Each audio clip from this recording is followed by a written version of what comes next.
देखो नेक्स्ट क्या बोल रहा हूँ कि भाई अभी हमने क्या देख लिया, सिग्निफिकेंस भी देख लिया, डीपीएसपी का रोल। अब थोड़ा सा 1 मिनट, यहाँ पे एक सेपरेट टॉपिक दिया है, रोल ऑफ डीपीएसपी। समझ में, आपके बुक में एक सब टॉपिक दिया है, रोल ऑफ डीपीएसपी है, वो उसी के अंदर ही आ जाएगा। आप सिग्निफिकेंस पूछे, इंपॉर्टेंस पूछे, सब में वही चीज़ है, बट सेपरेट लिखा हुआ है, इसलिए मैं आपको बता दे रहा हूँ। अब ये रोल ऑफ डीपीएसपी में क्या बोलता है, पहला मैं क्या बोला कि भाई कल बताया था आपको, पहला रूल क्या है कि भाई वो क्या करता है, जो गवर्नमेंट आती जाती रहती है बट क्या पॉलिसीज़ को स्टेबिलिटी प्रोवाइड करता है, ये बताया था। पॉलिसीज़ को स्टेबिलिटी देता है, ये मैंने कल आपको बताया था ना। तो ये एक पहला इंपॉर्टेंट हो गया उसका, इंपॉर्टेंट रूल कि भाई गवर्नमेंट आएंगी जाएंगी, बट जो पॉलिसीज़ होती हैं with respect to foreign policy and domestic policies, उसमें स्टेबिलिटी प्रोवाइड करने का काम किसका है, इसका है। नेक्स्ट देखो फंडामेंटल राइट ने कुछ राइट्स आपको दिए हैं, समझा क्या, और पूरे राइट्स तो नहीं दिए हैं ना, कुछ राइट्स को इन्होंने छोड़ दिया है, मतलब सम वॉइड्स आर लेफ्ट, कुछ तो जगह छोड़ दी, तो उसने डीपीएसपी ने पूरा कर दिया, डीपीएसपी फुलफिल्ड कर दिया उस वॉइड को। जैसे कि अभी देखा था ना, right to work fulfilled those vacuum, है ना, कैसे, जैसे एग्जांपल आपको बताया था, राइट टू वर्क है। राइट टू वर्क जो था वो फंडामेंटल राइट तो नहीं था, बट डीपीएसपी ने उसको दे दिया है ना। तो भाई जो भी वैक्यूम, जो भी वॉइड, जो भी वैक्यूम जो भी वॉइड किसने क्रिएट कर दिया था, फंडामेंटल राइट ने क्रिएट कर दिया था, उसको किसने फुलफिल कर रहा है, वो कौन कौन फुलफिल कर देता है, वो फुलफिल्ड बाई डीपीएसपी, बहुत सारा डीपीएसपी फुलफिल करता है। जैसे कि एक राइट था आपका, राइट टू एजुकेशन, पहले नहीं था बट डीपीएसपी ने उसको दे दिया ना, तो भाई डीपीएसपी ने फुलफिल कर दिया था राइट टू एजुकेशन वाला, समझा क्या, वो फंडामेंटल राइट बना दिया गया था। तो मतलब क्या है कि भाई राइट्स आपको बहुत तरीके से मिल रहा है, फंडामेंटल राइट भी कुछ राइट दे रहा है आपको, और जो राइट वो छोड़ देता है वो हम डीपीएसपी से प्रोवाइड कर सकते हैं, समझना क्या ना, ठीक है ना। अब देखो एक चीज और समझो, फंडामेंटल राइट से हम क्या चीज, फंडामेंटल राइट्स किस चीज से ज्यादा डील करता है, ये पॉलिटिकल राइट से डील करता है कि नहीं करता है, तो भाई हम बोल सकते हैं ना ये पॉलिटिकल राइट से डील करता है ज़्यादातर। वहीं पर डीपीएसपी किस तरीके के राइट्स को दे रहा है, तो भाई economic rights plus social rights. तभी तो हम बोलते हैं कि भाई फंडामेंटल राइट से हम क्या अचीव करते हैं, पॉलिटिकल डेमोक्रेसी, और इससे हम क्या करते थे, social and economic democracy. Socio economic democracy हम कहाँ से अचीव करते हैं, डीपीएसपी से अचीव करते हैं। समझ में आ गया सेकेंड पॉइंट।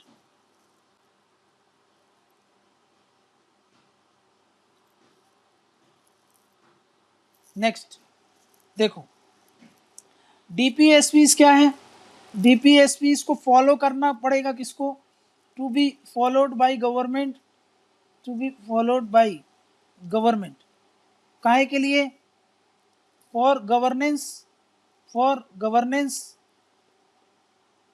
ठीक है ना, गवर्नेंस के लिए क्या होना है, डीपीएसपी को फॉलो करना चाहिए, किसको, गवर्नमेंट को। लेकिन अब ये ऑपोजिशन गवर्नमेंट है, ऑपोजिशन है, ऑपोजिशन क्या चीज देखेगी, किस चीज का बेस बना करके आपको क्रिटिसाइज करेगी, बताओ किस चीज का बेस बना करके क्रिटिसाइज करेगी। ऑपोजिशन तो यही बोलेगी ना कि भाई ये डीपीएसपी में लिखा था और आपने ऐसा कुछ भी नहीं किया है, आप ऐसा कुछ भी नहीं करते हो, आपका जो गवर्नेंस है पुअर गवर्नेंस है। पुअर गवर्नेंस किस आधार पर बोलेगी कि ये पुअर गवर्नेंस है, वो आधार क्या यूज करेगी, डीपीएसपी को यूज करेगी ना। तो ऑपोजिशन क्या करती है, यूजेस डीपीएसपी, काहे के लिए, to control the government, to control the government. बोल सकते हैं कि नहीं बोल सकते हैं, समझ में क्या ना, कि भाई क्या करती है, कंट्रोल करने के लिए गवर्नमेंट को क्या यूज करती है, डीपीएसपी को ही यूज करती है, डीपीएसपी को एज अ बेस बनाती है, और उसके आधार पर गवर्नमेंट को कंट्रोल करना, मतलब क्रिटिसाइज करना, उसको आंसरेबल बनाना, ये सब किसका आधार पे बोलेगी वो। ऐसा थोड़ी होगी कि आप कुछ भी बोलने लगोगे वो सबको क्रिटिसिज्म बोलने लगेंगे। भाई आप बेस तो बनाओ, आधारित तो हो, वो साइंटिफिक तो हो। तो वो कैसे कर सकते हैं हम, जब डीपीएसपी को बोलेंगे, डीपीएसपी के पॉइंट्स में ये लिखा है आपने इससे रिलेटेड काम कहाँ किया, जब आपने इससे रिलेटेड काम ही नहीं कर रहे हो, इसके अगेंस्ट जा रहे हो, इसकी डीपीएसपी को वायलेट कर रहे हो, तभी ना क्रिटिसिज्म करेगी ऑपोजिशन कि ऐसे ही करने लगेगी? समझा क्या? तो वहीं पर मैं दूसरे पॉइंट में ये भी तो बोल सकता हूं, गवर्नमेंट का अगर परफॉर्मेंस करना है, इसको अगर आपको चेक करना है, समझा क्या? यहां पे देखना, यहां पे नेक्स्ट स्लाइड में ले लेता हूं। अगर आपको टू चेक क्या गवर्नमेंट का परफॉर्मेंस, कि सरकार ढंग से काम कर रही है कि नहीं कर रही है, आप क्या चीज़ यूज़ करोगे? हम क्या यूज़ करते हैं? हम यूज़ करते हैं टूल। टूल कौन सा टूल है वो? उस टूल को हम बोलते हैं डीपीएसपी, है ना? तो भाई डीपीएसपी का यूज़ करके ही तो हम गवर्नमेंट की परफॉर्मेंस को चेक करते हैं। तो मैं ये बोल सकता हूँ कि डीपीएसपी क्या करता है? डीपीएसपी सर्व करता है, serves as a tool for, या फिर टूल बोल लो या फिर टेस्ट बोल लो, टेस्ट फॉर गवर्नमेंट परफॉर्मेंस, है ना भाई? डीपीएसपी का यूज करके तो हम गवर्नमेंट की परफॉर्मेंस को टेस्ट करेंगे। क्लियर है ये बात? मतलब क्या है? देखो अभी तो ऑपोजिशन का देख लिया था ना, अब ये है एक तरफ है गवर्नमेंट और लोग हैं यहाँ पर, ये हैं लोग, पीपल, पीपल्स। ये पीपल इसको कैसे क्वेश्चन करेंगे? क्वेश्चन किस आधार पर? On the basis of DPSP के आधार पर ही तो टेस्ट करेंगे, डीपीएसपी का ही तो बेस बना करके टेस्ट करेंगे। तो चाहे ऑपोजिशन हो, चाहे जनता हो, या फिर गवर्नमेंट खुद हो, इन सब के लिए ही हम किस चीज़ का टेस्ट करेंगे? गवर्नमेंट को आंसरेबल बनाने के लिए, अकाउंटेबल बनाने के लिए, रेस्पॉन्सिबल बनाने के लिए हम डीपीएसपी का ही यूज़ करते हैं। समझ में आ रहा है? बोलो, क्लियर है ये बात? ये है गवर्नमेंट, ये गवर्नमेंट बना रही है पॉलिसीज, पॉलिसीज, ये गवर्नमेंट बना रही है प्रोग्राम्स, ये गवर्नमेंट बनाती है लेजिस्लेशन। समझ में क्या? अब ये जो सारी चीजें बना रही है, इसका कॉन्स्टिट्यूशनल दायरे में है कि नहीं? Constitutional test. समझ में क्या कि भाई सब कुछ सही तरीके से चल रहा है ना? तो उसके लिए टूल क्या होगा? इसके लिए टूल है आपका डीपीएसपी। समझा कि संविधान के हिसाब से अच्छा गवर्नमेंट परफॉर्म्स कर रही है कि नहीं कर रही है, समझा ना? उसके लिए टेस्ट अगर करना है तो हम क्या टूल यूज करते हैं? जीपीएसपी ही यूज करके हम ये सब चीजें कर सकते हैं। समझा क्या ना? नेक्स्ट, अब बताओ, कोई भी गवर्नमेंट, ये है पॉलिटिकल पार्टी, ये पॉलिटिकल पार्टी है, हर पॉलिटिकल पार्टी इंडिया में क्या चाहती है? Aspires to come to power, है ना? पावर में आना चाहती है ना, हर पार्टी पावर में आना चाहती है। तो भाई वो क्या बोलेगी? वो हर पार्टी जब पावर में आने का ट्राई करती है तो अपना मैनिफेस्टो निकालती है, हाँ, जिसको हम मैनिफेस्टो बोलते हैं। मैनिफेस्टो में वो क्या बोलती है कि भाई हम ऐसा करेंगे, ऐसा करेंगे, ऐसा करेंगे। तो क्या करेंगे? वो यही बोलती है ना कि भाई संविधान में, संविधान के दायरे में रह करके जो भी एक गुड गवर्नेंस के लिए चीज़ें होती है वो सब करेंगे। और ये गुड गवर्नेंस के लिए कौन सी चीज़ें होती हैं? वो डीपीएसपी ही तो होता है।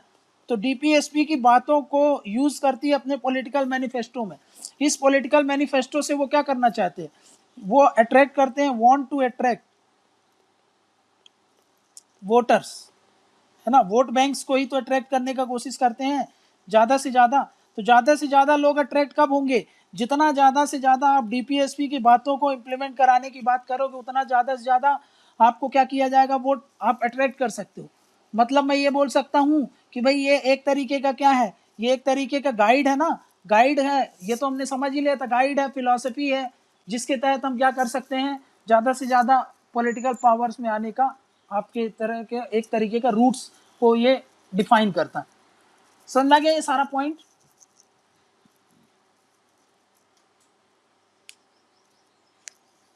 बोलो, क्लियर है ये?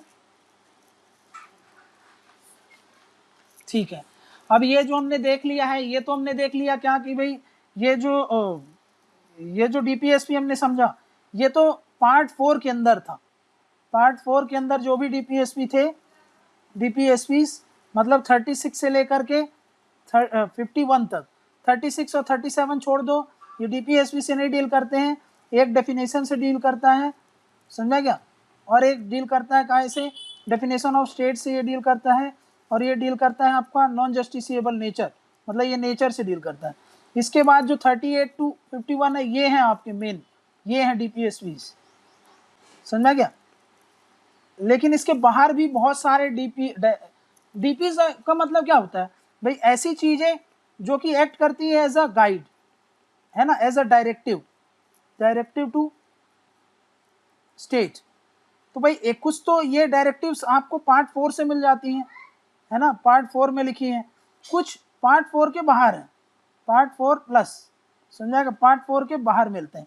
तो ऐसे कुछ हम देख लेते हैं कि भाई ऐसे कौन कौन से प्रोविजन है जो पार्ट 4 के बाहर है। तो मैं आपको बताता हूँ।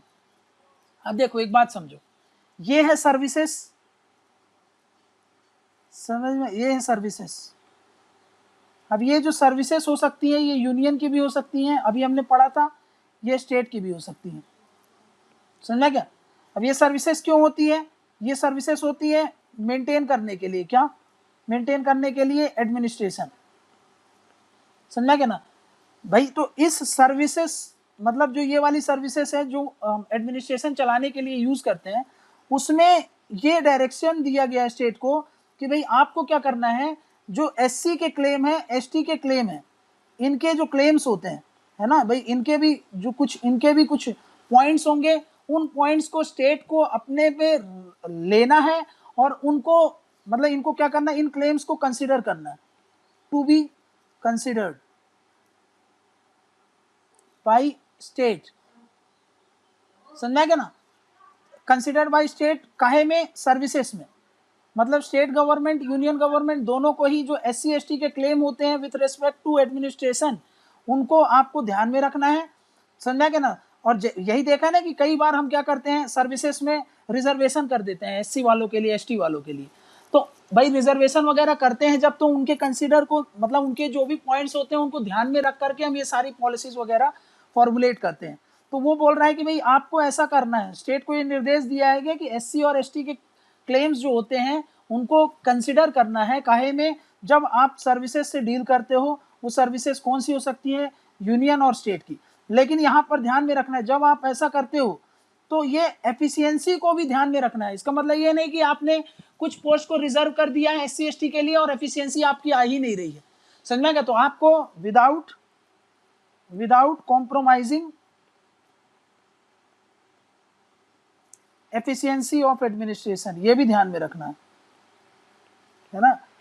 आप इसको ध्यान में रखते हुए SC ST के क्लेम को आप जरूर उसमें शामिल करिए, किसमें, जो भी सर्विसेज यूनियन में काम करती हैं, जो भी सर्विसेज स्टेट में काम करती हैं। ये सर्विसेज तो हमने अच्छे से पढ़ा ही था,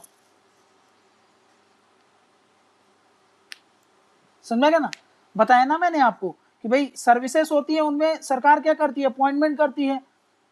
अपॉइंटमेंट हमने देखा था ना कि हाई पोस्ट होती है, उसमें अपॉइंटमेंट, इसमें याद करो प्रमोशन से रिलेटेड प्रमोशन भी करते हैं, अभी देखा था SC ST के प्रमोशन में सुप्रीम कोर्ट का जजमेंट आया था। तो भाई इन सब से रिलेटेड जो भी रूल्स रेगुलेशन होते हैं, रूल्स एंड रेगुलेशन, जो भी लेजिस्लेशन होते हैं, जब हम वो सब चीज़ ड्राफ्ट करते हैं, फॉर्मुलेट करते हैं, तो हमको SC ST के जो भी क्लेम्स होते हैं उनको ध्यान में रखना पड़ता है, समझा कि ऐसा क्यों, क्योंकि स्टेट को डायरेक्शन दे रहा है कॉन्स्टिट्यूशन, इसलिए। समझा गया ये वाला पॉइंट, क्या बोला, कोई डाउट है। अब देखो कॉन्स्टिट्यूशन क्या करता है, ये सेकंड पॉइंट है। सेकंड पॉइंट, ये कॉन्स्टिट्यूशन डायरेक्ट करता है, किसको डायरेक्ट करता है, ये बोलता है कि भाई ये ड्यूटी होगी, समझा गया ना, ये ड्यूटी होगी सारे स्टेट के लिए, फॉर ऑल द स्टेट्स, और उसके अंदर जो भी लोकल अथॉरिटीज काम करती हैं, मतलब लोकल अथॉरिटीज, है ना, स्टेट के लिए डायरेक्शन है। क्या डायरेक्शन है कि भाई आपको पूरी फैसिलिटीज प्रोवाइड करनी पड़ेगी, कि काहे के लिए फैसिलिटीज देनी पड़ेगी, काहे के लिए कि भाई वहां पर आपके रीजन में जो भी बच्चे हैं ना, वो एक मदर टंग में उनकी जो भी मतलब शिक्षा वगैरह वो लेते हैं, जो भी चीज वो सीखते हैं, जो इनिशियल स्टेज ऑफ डेवलपमेंट होता है ना, देखो ये फैसिलिटीज फॉर काहे के लिए, for facilities for instruction for providing providing instruction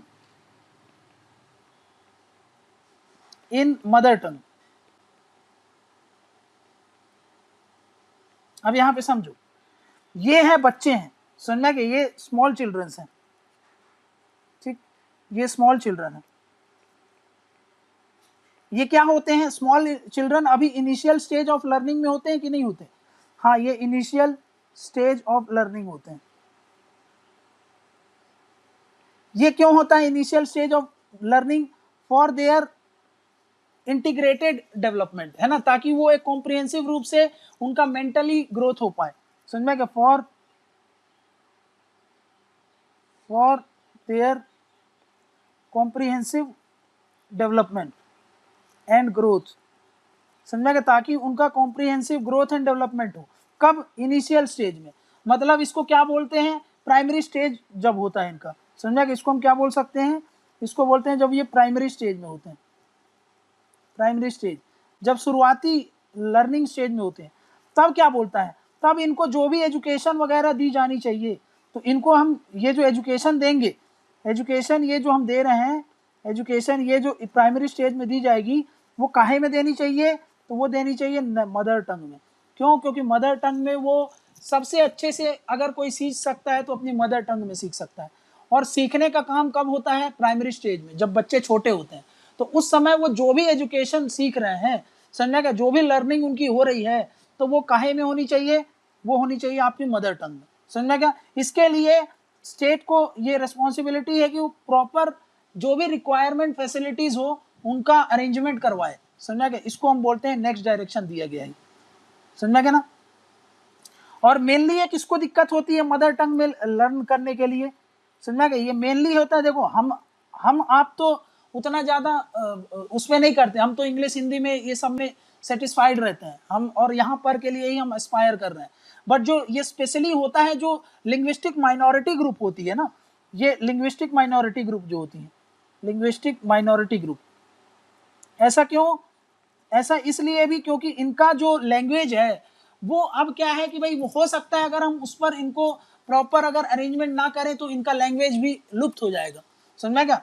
तो भाई इनका भी लैंग्वेज एक समय बाद खत्म हो जाएगा, तो फिर वहां से उनका कल्चर भी वाइप आउट हो जाएगा। ऐसा ना हो इसलिए भी ये अरेंजमेंट कराया गया है। तो आप समझ सकते हो ना, जब आपको पूछेगा कि कल्चर को प्रिजर्व करने के लिए गवर्नमेंट ने कॉन्स्टिट्यूशन में कौन कौन सा प्रोविजन है, तो ये सब आप बता सकते हो। ठीक है ना? ये सब हम किसके लिए करते हैं? तो ये सब हम करते हैं लिंग्विस्टिक माइनॉरिटी ग्रुप जो होते हैं उनके लिए। आपको कभी भी, आप मान लो कि भाई आपको अगर सीखना है तो आपके लिए सरकार ऐसा नहीं कर रही है। आप तो किंडरगार्टन स्कूल में जाते हो और आप जाकर के नॉर्मल जो फॉर्मल एजुकेशन है उसको ले सकते हो। लेकिन जो माइनॉरिटी ग्रुप्स के होते हैं उनके लिए ये पक्का कराना चाहिए कि भाई ऐसी फैसिलिटीज और अरेंजमेंट आप उनके लिए करो ताकि वो अपनी मदर टंग में ये सब चीजें सीख पाए। क्लियर है ये बात? सेकेंड पॉइंट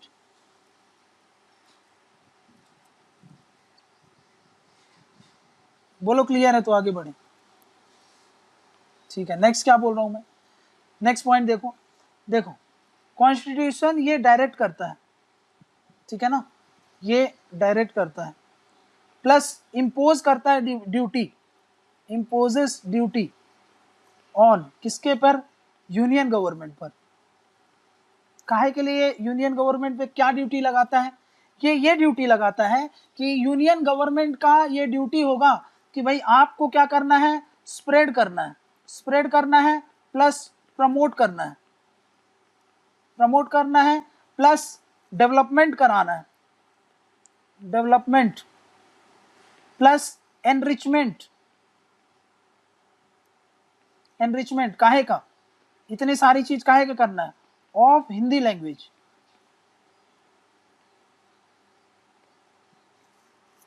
समझ में आ रहा है क्या बोल रहा है? कॉन्स्टिट्यूशन ये ड्यूटी लगा रहा है किस पर? यूनियन गवर्नमेंट की, कि भाई आपकी ये जिम्मेदारी है, आपकी ये ड्यूटी है कि आपको क्या करना है? हिंदी जो लैंग्वेज है हमारे देश में, उस लैंग्वेज को क्या करना है? फैलाना है, प्रमोट करना है, बढ़ावा देना है, डेवलपमेंट कराना है, उसमें इंप्रूवमेंट कराना है, एनरिचमेंट कराना है। एनरिचमेंट मतलब बहुत सारे लैंग्वेज से लेकर के मिक्स करके उसको आप थोड़ा सा फैलाओ, मतलब नए नए वर्ड्स ऐसे आपको उत्पादन करना है ताकि क्या हो? सारे लैंग्वेज में के बीच में ये क्या करे, एक कम्युनिकेशन का काम करे, कोई दिक्कत ना हो किसी को हिंदी सीखने में। तो ये सब चीज़ों की बात करता है। समझ में आ गया? ये भी डायरेक्शन है कि नहीं? डायरेक्शन है, डायरेक्शन तो दे रहा है उसको, यूनियन गवर्नमेंट को, काहे के लिए? हिंदी लैंग्वेज को वो करने के लिए, ताकि क्या हो, इससे क्या करें हम, एनरिचमेंट क्यों बोल रहा है ये, ताकि इससे क्या हो, ये एक्ट करे, act as a medium of expression. Medium of expression मतलब क्या है, देश में, पूरे देश में क्या होगा, लोग जब अभी अलग अलग लैंग्वेज से एक्सप्रेस कर रहे हैं, हो सकता है कि हम एक हिंदी को लेकर के पूरे देश को यूनिफाई कर सकें। समझना क्या? जो कि एक मीडियम ऑफ एक्सप्रेशन हो, मतलब हर कोई अपनी बात हिंदी में रख सके, हर एक रीजन का, हर एक कोने का व्यक्ति अपनी बात हिंदी में रख सके। समझना क्या? इसलिए बोलते हैं भाई वो क्या कर सके, as a medium of expression काम कर सके। समझना क्या? क्लियर है ना? और क्या हो कि भाई डिफरेंट डिफरेंट लैंग्वेज हैं, ये डिफरेंट डिफरेंट लैंग्वेज हैं, उन सब को जब हम क्या करेंगे, इंटीग्रेट कर देंगे, इन सब लैंग्वेज को हम इंटीग्रेट कर सकें, इंटीग्रेट कर दे काहे से, हिंदी से। तो इससे क्या होगा, एक तो भाई सबका, एक तो हमारे यूनिफॉर्मिटी भी आने लगेगी धीरे धीरे, और हम एक कंपोजिट कल्चर भी वो कर सकते हैं। समझा क्या भाई? ये सब हम एक तरीके से हिंदी को लेकर के हम कंपोजिट कल्चर भी बिल्ड कर सकते हैं, कंपोजिट कल्चर, ठीक है ना? तो ये वाला पॉइंट को भी एड्रेस करना है। हाउएवर इस पर बहुत ज़्यादा डिबेट होता है, क्योंकि against against against the freedom of expression भी है, फ्रीडम ऑफ एक्सप्रेशन भी है, और अगेंस्ट दी फेडरलिज्म भी है, अगेंस्ट दी फेडरलिज्म भी है। मतलब इस पर खैर बहुत बड़ा डिबेट है, वो सब हम देखेंगे, समझना कि जब टाइम आएगा तो। समझना कि इस पर सेपरेट एक पूरा, आपको समझ लो कि 1-2 दिन का डिबेट है इस पर। समझा? क्योंकि भाई साउथ इंडियन और नॉर्थ ईस्ट इंडियन को आप कैसे बोल सकते हो कि वो भी ऐसे, तो फिर तमिल वाले बोले कि तमिल को आप बढ़ाओ, पूरे इंडिया में लगाओ, और उसको मीडियम ऑफ कम्युनिकेशन आपको स्टैब्लिश कर देना है, तो फिर तो बात उधर उधर की हो जाती है। समझा क्या? बट फिर भी जो डायरेक्शन है वो तो हमको देखना ही है, तो वो हमने देख लिया।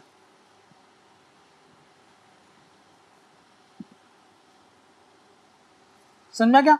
मतलब क्या बोल रहा है, देखो ये इनको हम क्या बोलते हैं, ये अलग अलग यूनिट्स ऑफ कल्चर है। समझा क्या? इसको हम बोलते हैं एलिमेंट ऑफ कल्चर है, ये एलिमेंट ऑफ कल्चर है। समझा क्या? 1 2 3 4 5, मतलब ले लेते हैं तमिल, तेलुगु, मलयालम, ठीक है ना, तेलुगु, तमिल, मलयालम, कन्नड़, ठीक है ना, मराठी, ये ले लेते हैं। इनको हम क्या बोलते हैं कि भाई अलग अलग एलिमेंट ऑफ कल्चर है कि नहीं है? हाँ, इनको हम एक एक एलिमेंट मान लेते हैं, ये सब अलग अलग एलिमेंट ऑफ कल्चर हो गए। समझा क्या? इन सब के बीच में जो मीडियम ऑफ एक्सप्रेशन हो जाए, उनका खुद का लैंग्वेज तो है ही, उसके साथ साथ एक और लैंग्वेज बन जाए इनका मीडियम ऑफ एक्सप्रेशन, इन सब के लिए एक मीडियम ऑफ एक्सप्रेशन बन जाए, मीडियम ऑफ एक्सप्रेशन। इन सब का मीडियम ऑफ एक्सप्रेशन कौन हो, वो हम चाहते हैं कि हिंदी हो जाए। इसका मतलब ये नहीं है कि भाई इनका खुद का मीडियम ऑफ एक्सप्रेशन को हम खत्म कर देंगे, मतलब इसका ये है कि भाई ये जो मीडियम ऑफ एक्सप्रेशन होगा, इनका ये तो रहेगा ही, तेलुगु रहेगा, तमिल ही रहेगा, ठीक है, मलयाली रहेगी, कन्नड़ी रहेगी, ठीक है, मराठी रहेगी, ये सब तो है ही मीडियम ऑफ। उसके साथ साथ हम क्या बना दें, एक और मीडियम ऑफ एक्सप्रेशन कर दें, जिसको हम बोल रहे हैं हिंदी। समझा क्या? उसके अलावा, इनकी खुद के लैंग्वेज के अलावा की बात कर रही है। समझा क्या? तो भाई ये जो भी एलिमेंट ऑफ यहाँ पर एलिमेंट ऑफ कल्चर है, समझा क्या, उन सब के बीच में एक कॉमन हो जाए। समझा क्या? कॉमन मीडियम ऑफ एक्सप्रेशन हो जाए, वो क्या है, हिंदी हो। ये to be the goal of constitution. समझा गया? ये कॉन्स्टिट्यूशन एस्पायर करता है। समझा गया? ये पार्ट कहाँ पे लिखा है, ये पार्ट लिखा है 17 में। समझा गया? पार्ट 17 में ये डील करता है इस चीज से। समझा गया? आर्टिकल कौन कौन से डील करता है, तो भाई अगर आपको आर्टिकल देखना है तो 351 आप रीड कर लेना, आपको मिल जाएगा। 351 में ये बात लिखी है। समझ में क्या?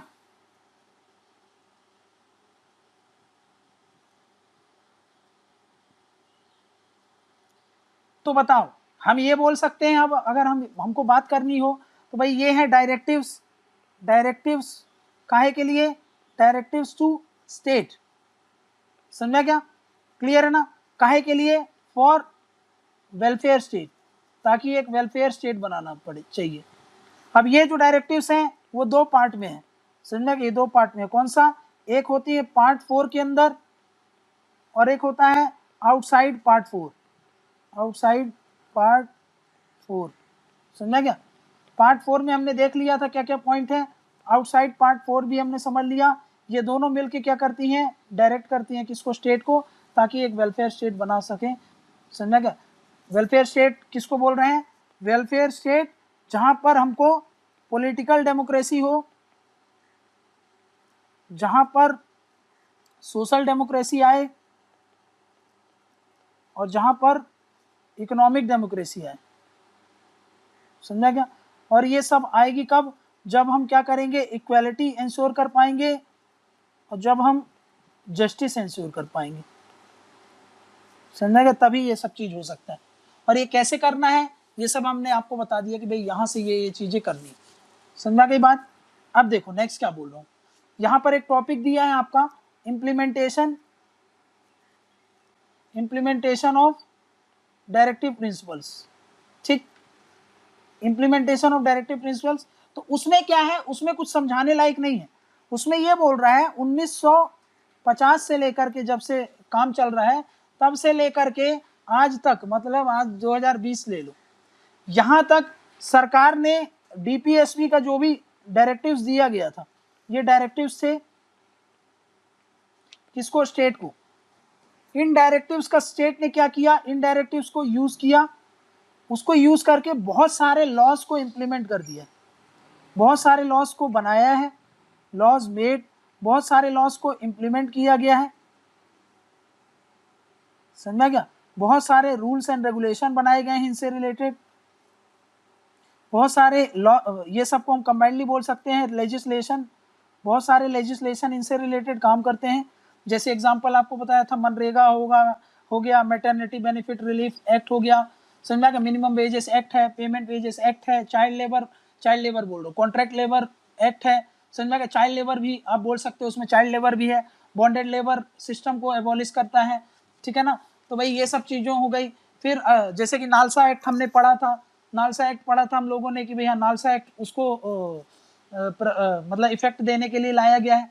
नेक्स्ट हमने कोऑपरेटिव सोसाइटीज को प्रमोट करने के लिए देखा है कि बहुत सारे एक्ट्स बनाए हैं, वाइल्ड लाइफ को प्रमोट करने के लिए वाइल्ड लाइफ प्रोटेक्शन एक्ट, ठीक है ना, forest right act, forest protection act, forest conservation act, water act, air pollution act, ये सब हमने देखा था कि भाई ये सब लेके आए हैं, ठीक है। पंचायती राज की बात की थी, तो पंचायती राज को इम्प्लीमेंट करने के लिए आपको पता है 73rd कॉन्स्टिट्यूशनल अमेंडमेंट एक्ट लेके आया गया था, समझ में? अनटचेबिलिटी को हटाने के लिए भी हमने बताया था कि अनटचेबिलिटी एक्ट है, समझ में? तो ऐसे करके ढेरों सारे एक्ट आज तक आए हुए हैं, रिजर्वेशन के रिलेटेड भी बहुत सारे एक्ट हैं, समझ में ना? तो ये सब बहुत सारे एक्ट हैं। जैसे मैंने मॉन्यूमेंट्स को बताया था आपको, मॉन्यूमेंट्स को भी बचाने के लिए तो ancient and historical monuments archaeological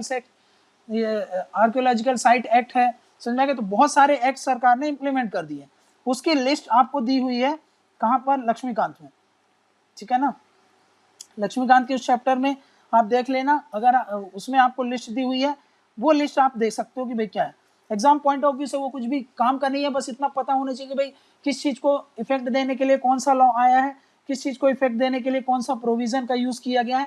ये सब थोड़ा सा अगर आपको आइडिया हो तो आपको थोड़ा सा लिंक करने में दिक्कत नहीं जाती है, तो वहाँ से आप ये सब चीज़ें रीड कर लोगे, मैं मान के चल रहा हूँ, ठीक है? ये सब चीज़, ये सब मैं आप पे छोड़ दे रहा हूँ। क्लियर है ये बात? ठीक है।